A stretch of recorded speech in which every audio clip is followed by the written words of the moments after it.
we're back in the King Air, and just as a comment, those that may have noticed that the prop RPM was set too high the last time, I figured out how to make it appear correctly on this video. For some reason on the replay it didn't want to show up correctly. So we're keeping our inner turbine temperature and our prop RPM correct. And what we're going to do this time is to move over to the course so that when we overfly the NDB, we'll already be on the runway heading, and with no need to make that turn as we did in part 1. As we've mentioned in part 1, the technique used to change the direction of the ADF indicator is to pull the tail. And in this case, since we're still headed to the NDB, we will move to the left to pull the tail to the left, because we want to move the head or the pointer to the right. We're currently on about a 140 bearing, and we want to be on a 155 bearing. We decided from the last time that the 156 bearing was just a little off. So we'll change our heading so that if you would imagine the airplane attached to the tail of the needle, it would be pulling it to the left. And by pulling the tail to the left, it will move the pointer or the head to the right. Here we are on the map, and you can see we're making our left turn. And we're going to end up so that we're lined up exactly on our final heading of 155 degrees as we overfly the NDB.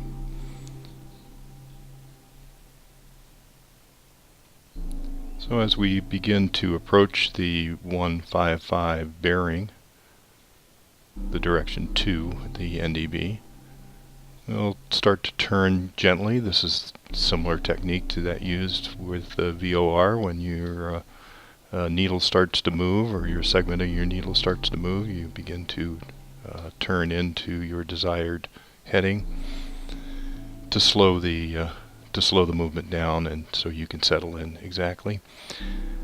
Flying with an ADF is not quite as precise as the VOR. Each degree marking is fairly close together, and so sometimes it's hard to know if you're exactly on the heading you want. And we can see that the needle is pointing now very close to the 155 degree heading, or the 155 degree bearing to the NDB. And we'll allow the aircraft to settle in and continue to the NDB on a 155 degree heading. And since we're flying to the NDB, this is also considered the 155 degree bearing to the NDB. Remember, your position relative to an NDB is expressed as the bearing to versus a VOR, which is the radial from.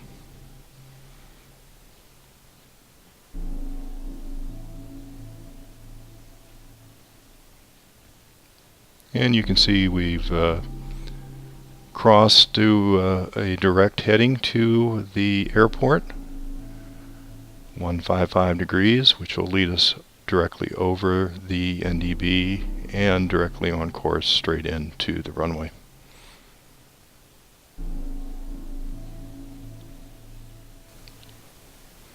We can make small course corrections as needed.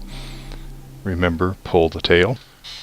So if you want the ADF needle to move towards the left, you would turn towards the right to pull the tail towards the right.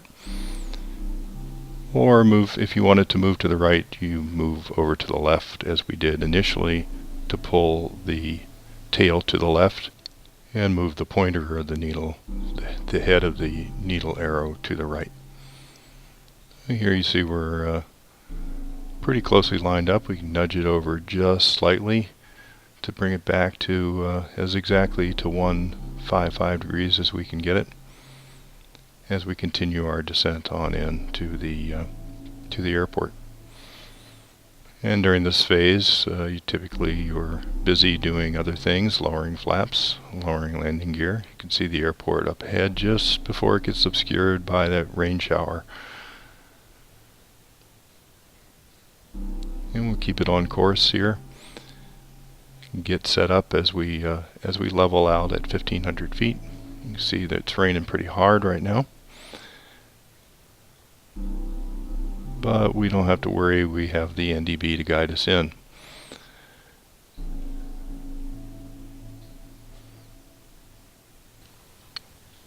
So we'll maintain our heading 155 degrees.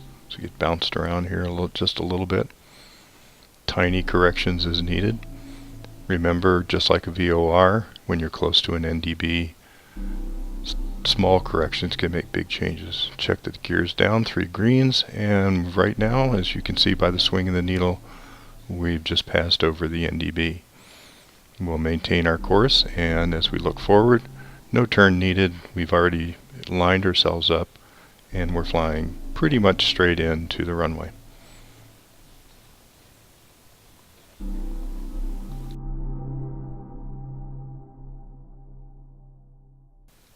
Small amount of correction to get us perfectly lined up,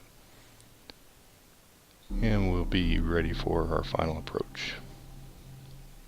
A little look from the outside here. You can see we're in pretty good shape. A little tiny movement to the right for that last little bit of alignment, and we'll be down in a minute.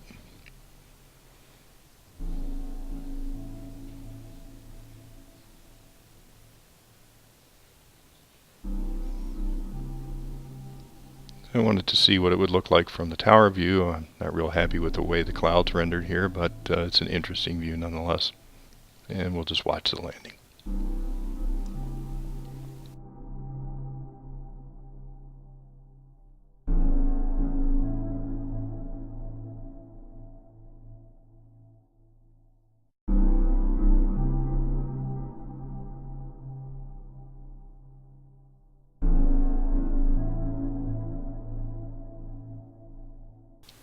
And as we touch down, we get a nice look at that Elite Premier Virtual King Air 350, which actually has some modified flight characteristics, flies a little bit better than the stock FSX version, although it is based on the stock or default FSX King Air 350.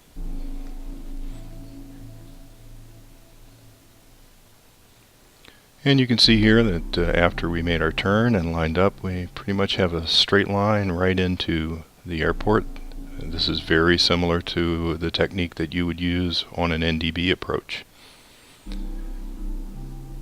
You line yourself up on a bearing, you overfly an NDB, you may have a procedure turn involved, but nonetheless it is a specific bearing that you would need to be on for an NDB approach. And we'll cover NDB and other non-precision approaches in other videos. Thanks for watching. Us at elitepremiervirtual.com. We have some helpful information on our website. If you sign up, you'll get access